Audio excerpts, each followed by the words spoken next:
Hey, what's up, you guys? Good morning. Headed to Goodwill. It is 8:28. Just knocked out my shipping. Going to Goodwill, buy some clothes. Just another day. Anyway, so I watch a lot of prison videos, a lot of prison YouTubers, primarily the Mexican prison YouTubers. And they talk a lot about gangs, the gang life, and all that. And it got me thinking, one of the things I am most grateful for is never joining a gang, never being a gang member, for many reasons, right? But taking it back to when I was like maybe 12 years old, 11 or 12, in middle school, I was kind of infatuated with the lifestyle for some reason. I don't know why. I don't know what it is. Maybe I thought they were badass or something like that. I don't know. I can't come up with the thought at the moment. I just can't think of why. Maybe I thought they were badass. Maybe I thought they were tough. And I wasn't exposed to much of the gang life aside from school, man. As well as high school. And when I went into high school, ninth grade, I didn't have that infatuation, I guess. I kind of got through that quick. And I think what got me through that is when I saw my first fight in 7th grade. It was some Mexican kid and a white kid. And these guys were throwing down. Like, it was crazy. I don't remember what the beef was about. But I was maybe like 10 to 15 feet. There was like a crowd of kids surrounding like the fight. And that was the first fight I ever saw. And it was the scariest thing I ever saw at that time. And so I was like, screw this, man. Screw this. I don't know if it was gang related, but I was like, screw this, man. But one of the things I do remember, taking it back to like 7th grade, 6th or 7th grade, I wanted my parents to buy me a pair of Nike Cortez, all black, all suede. There were some fresh looking shoes, man. I don't know why, but I wanted some. And they bought me some. I must have looked like a clown, dude. I don't look like a typical gang member, and I didn't back then, I used to buzz my hair, but that wasn't until my sophomore year when I started wrestling, just because it was easier for me. I had longer hair. And wrestling is basically a full contact sport. It's pretty much a fight without punching and kicking, So every once in a while your hair would get pulled and it kind of hurt. Anyway. But yeah, so I used to wear the baggy clothes.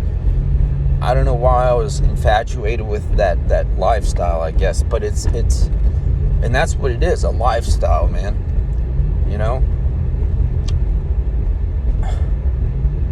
Seeing that fight just freaked the hell out of me, man. Like, you could actually hear the skin on skin contact.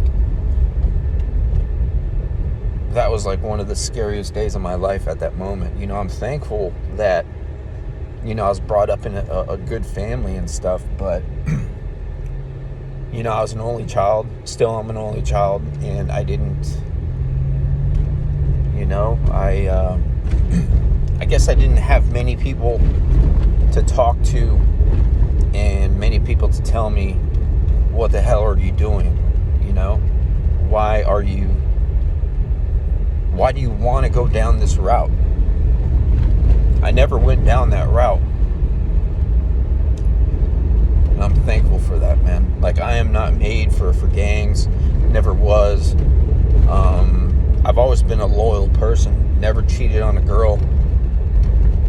When I got my drug habit, I kind of effed over, a lot of people, but that was drug fueled. When I'm sober, clear state of mind, then I don't do that stuff. Never did that stuff. But man, when I got to be a life coach at a treatment center, I got to work with a lot of young kids. They were, I don't know, like 15 to like the early 20s. And they were from all over the states, man. You know, these kids came from like an upper class family. The majority did. And it was a self-pay rehab, so you had to basically pay to be there.